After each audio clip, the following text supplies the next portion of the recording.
का बेटा जलवगर है और हम चूंकि बरेली वाले लोग हैं, हमें आला हज़रत ने सिखाया है तेरी नस्ल पाक में है बच्चा बच्चा नूर का, तू है ऐने नूर तेरा सब घराना नूर का। तो अभी आपने हजरत से गुफ्तगू सुन ली है। मेरी आपसे गुजारिश है जितनी देर सुने मोहब्बतों के साथ सुने। बात अच्छी लगे तो सुभान अल्लाह कह सकते हैं, और ना भी कहेंगे तब भी चलेगा।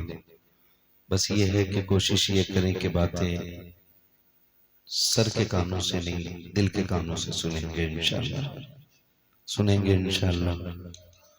हजारों साल नरगिस अपनी बेनूरी पे रोती है, बड़ी मुश्किल से होता है चमन में दीदार पैदा।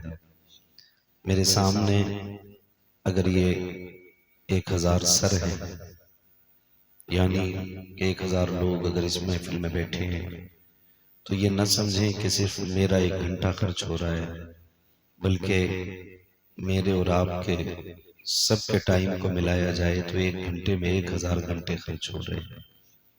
अपने इस वक्त को इतना कीमती बना दें। मैं कहता हूँ कि ये इतना कीमती वक्त है कि अगर ये 1000 घंटे उठा करके किसी मस्जिद की तामीर में हम लगाएं, तो बुनियाद से लेकर के मेरे ख्याल से अगर इतने लोग लग जाएं, तो मस्जिद तामीर होने तक अलग से किसी को मजदूरी पर रखने की जरूरत नहीं पड़ेगी। मैं मुबारकबाद पेश करता हूँ जलालपुर के तमाम जियाले नौजवानों को, जिन्होंने इस्लाह मुआशरा के नाम पर इस हसीन महफिल का इनेकाद किया। यकीनन बड़ी मेहनत लगती है एक जलसे को सजाने में। यही नहीं है पूरा जलसा के मौलवी आए बैठे बोले चले गए। ये जलसे की उम्र नहीं है, बल्कि जब से जलसे की तारीख मुकर्रर की जाती है तभी से जलसे का आगाज हो जाया करता है। बेशुमार स्टेजों पे ऐसा होता है कि एक एक नकीब होता है। आज के मिंबर पे 2-2 नकीब बैठे हुए हैं। तो ये आपकी मोहब्बतों का नतीजा है। खुदा आपको भी सलामत रखे और हमारे इन तमाम उलमा को सलामत रखे। अजीज़ाने मिल्लत इस्लामिया, बस मुख्तसर से अंदाज में यूं समझें कि हम वो हैं जिनके लिए हुजूर ने रो रो करके जन्नत की दुआएं मांगी हैं। मैं ये कहता हूँ कि अगर पूरी जिंदगी के एहसानात और इनामात अपनी जगह हो और सिर्फ ये सोच लें कि हम हुजूर की उम्मत में पैदा किए गए हैं, ये हमारे ऊपर सबसे बड़ा एहसान नजर आता है। क्योंकि हमें अल्लाह ने हुजूर की उम्मत में बनाया। आवाज आती है अपने महबूब की उम्मत में बनाया मुझको, शुक्र किस तरह करूं मालिक को मौला तेरा, शुक्र किस तरह करूं मालिक को मौला तेरा। लेकिन हाय अफसोस सद अफसोस कि हम हुजूर के रिश्ते ही भूल गए, हम अपने ताल्लुकात ही भूल गए। हकीकत यह है कि हम सिर्फ जुमे के दिन टोपी लगाते हैं, और जब जुमे के दिन हम कुर्ता पजामा और टोपी पहनते हैं तो एक इनकलाब पैदा होता है। अलग लगता है कि यहाँ मुसलमान रहते हैं। सोचिए अगर एक दिन टोपी लगाने में माहौल बदला बदला लगता हो, अगर 365 दिन हम टोपी लगाना शुरू कर दें, खुदा की कसम पूरे हिंदुस्तान का निजाम बदला बदला नजर आने लगेगा। आज हम दूसरों के रोने रोते हैं कि ऐसा हो रहा है हमारे साथ वैसा हो रहा है, लेकिन बुरा न मानिए, सच यही है कि दिल के फफोले जल उठे सीने के दाग से, इस घर को आग लग गई घर के चिराग से। किसी की माँ ने इतना दूध नहीं पिलाया है कि हुजूर की उम्मती का एक बाल भी बेका कर सके। लेकिन माफ कीजिएगा, अगर हम जेलों का जायजा लें तो उसमें अक्सर वही लोग फंसे होंगे जिनको हमने खुद फंसाया होगा। अगर हम हॉस्पिटल्स देखें जाकर के तो वहां पे वही इमरजेंसी वार्ड में मिलेंगे जिनके सर हम ही ने फोड़े होंगे। अगर हम जुए और शराब के अड्डों को जाकर के देखें तो सबसे ज्यादा हुजूर का कलमा पढ़ने वाले आज नजर आते हैं। और ये मैं कोई हवाई फायर नहीं कर रहा हूँ, ये सच्ची बात है। मैं नेपाल गया था तो वहां का डीएसपी था, वो मिलने के लिए आया। उसने कहा मैंने तुम्हें कई बार सुना है, मैं आपसे इतना कहने के लिए आया हूँ कि शायद लगता है आपकी बात से कुछ असर हो, क्योंकि आप बात ऐसे करते हैं कि लोग समझ लेते हैं। तो अपनी कौम से कहिएगा कि बॉर्डर पे जितने लोग नशे के साथ पकड़े जाते हैं वो सारे मुसलमान ही क्यों होते हैं। ये एक सोचने वाली बात है कि जो नशे के साथ पकड़े जाते हैं वो हुजूर की उम्मती ही क्यों होते हैं। उसने कहा कि बॉर्डर पे जितने लोग अफीम वाले होते हैं वो सारे ही मुसलमान होते हैं, शराब की तस्करी करने वाले सारे मुसलमान होते हैं। तो मैं अर्ज करना चाहूंगा, अगर आज तज्जिया निगारी की जाए तो सबसे ज्यादा बर्बाद लोगों में हम ही लोग नजर आते हैं। मैं आगे से लेके पीछे तक एक एक नौजवान से ये मुद्दबाना गुजारिश करूंगा कि ये जो जलसा इस्लाह मुआशरा के नाम पे हुआ है, अल्लाह करे आइंदा साल जब ये जलसा हो तो लोग खुश होके आपके साथ खड़े हों और ये कह दें कि तुमने जो जलसा कराया था उससे इतनी तब्दीली आई कि जो लोग शराब के आदी थे वो वुजू का बचा हुआ पानी पीने लग गए थे।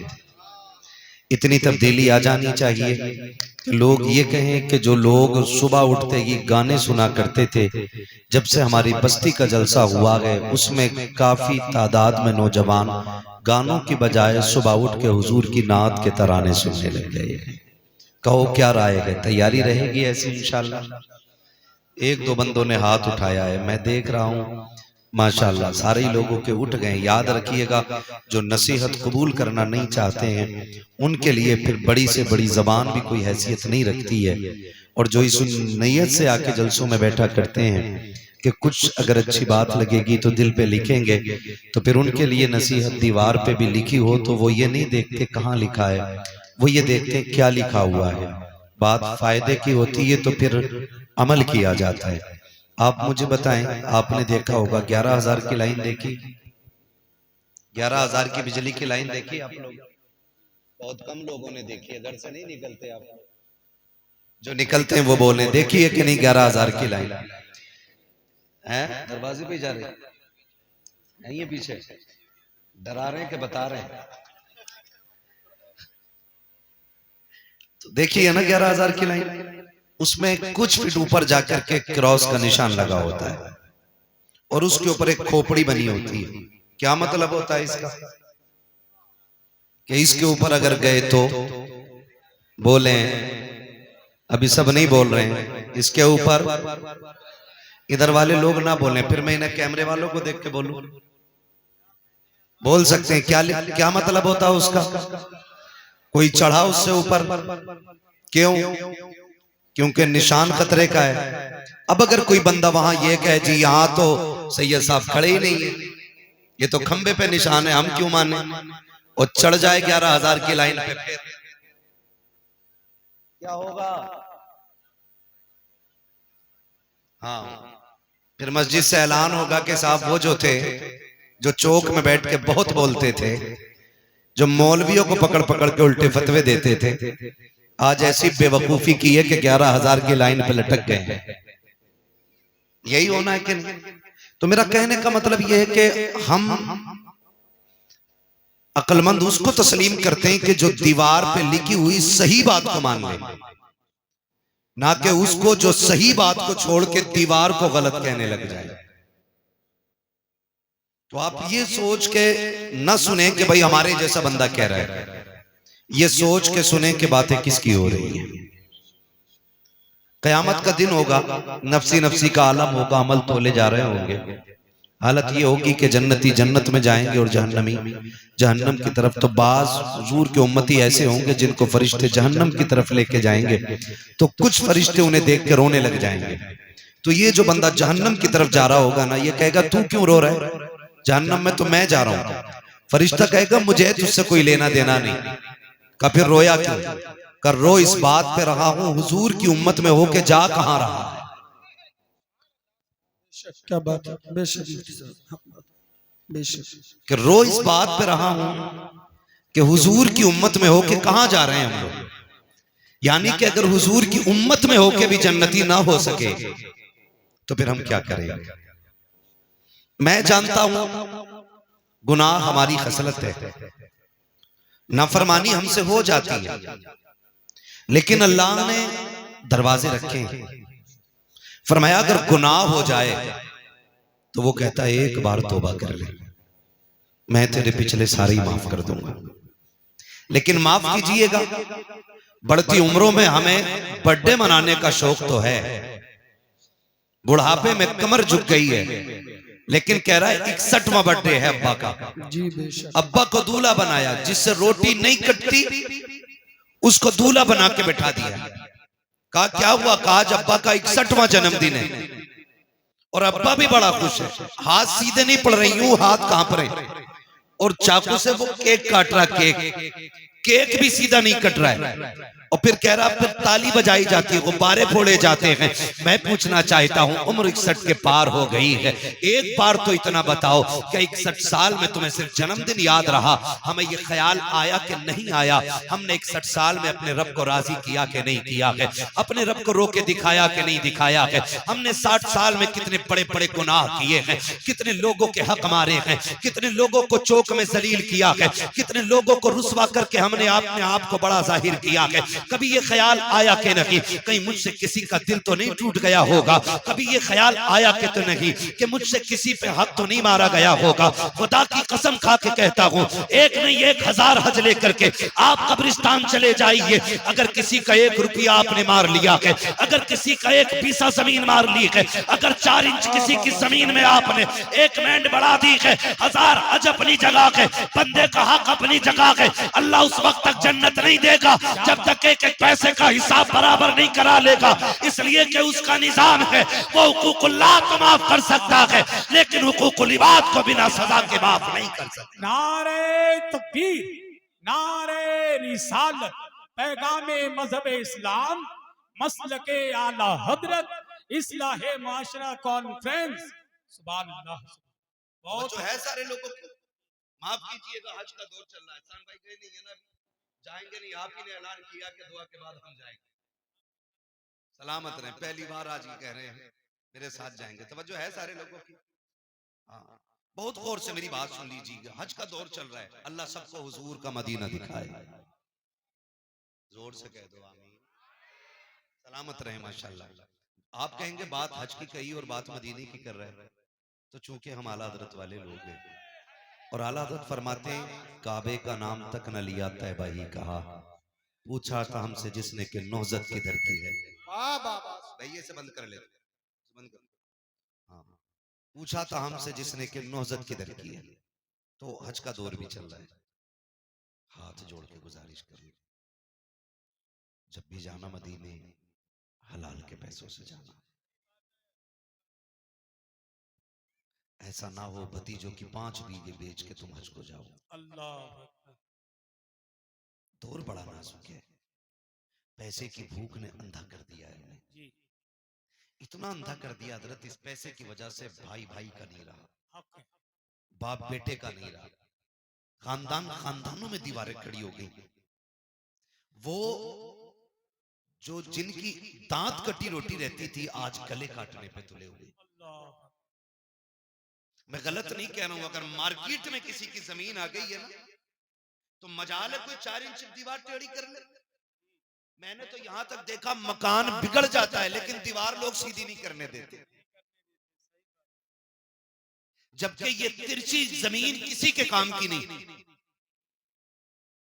ओ हाजियों, नमाजियों, 7 वक्त की नमाज पढ़ने वालों, मस्जिद में सफेद कपड़े पहन के जाने से कमाल नहीं होता है, मस्जिद में दिल साफ करके ले जाने में सबसे बड़ा कमाल होता है।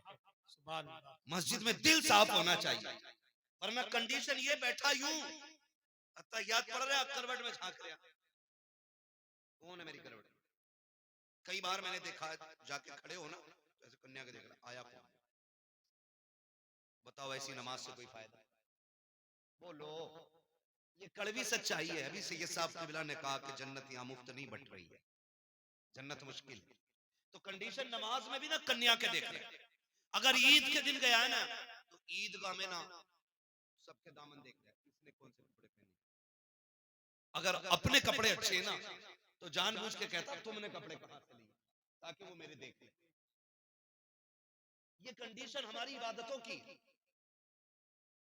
बताओ वो नमाजें कबूल होंगी कि जिसमें एक दूसरे को पढ़ते पढ़ते छोटा दिखाया जा रहा है, या फिर वो नमाजें कबूल होंगी जिसमें सजदे में सर कटाया जा रहा है? हम खड़े कहां हैं? हमारे पास एक तो नमाजें है कि नहीं, और अगर है भी तो वो किसी को छोटा दिखाने की है, किसी से बढ़ जाने की है, या खुद को आला दिखाने की है, दूसरे को जलील करने की है। ऐसी नमाजों से फायदा क्या है? मैं गलत नहीं कह रहा हूं। मस्जिद में जाते हैं, जो इमाम लोग हैं तस्दीक करेंगे, यूं जाके सब में टोला मार रहा है, क्योंकि आज जो है ना उसने कलफ लगे कपड़े पहने। वो कह रहा है इमाम साहब इसमें धूल निकल रही है, झाड़ू नहीं लगी थी। तो पहली बात सुने, मस्जिद का इमाम किसी के बाप का नौकर नहीं। मस्जिद का इमाम सिर्फ रसूल पाक का नौकर होता है। उससे कहते कि भाई ये धूल निकल रही है मस्जिद में, झाड़ू नहीं लगी।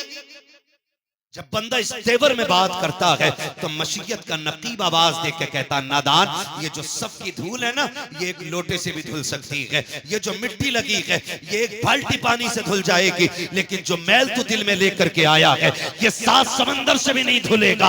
अगर मेरी मस्जिद में आना है तो इस मिट्टी को साफ न कर, उस मैल को साफ कर जो दिल के अंदर है। मालिक वो कैसे साफ होगा? तो मशीयत का नकीब कहता है, जब दुनिया सो रही हो तो मुसल्ले बिछा दे, अपने गुनाहों की फहरिस्त दे, मुझे रो के दिखा दे, मैं तेरे गुनाहों को साफ करके दिखा दूं।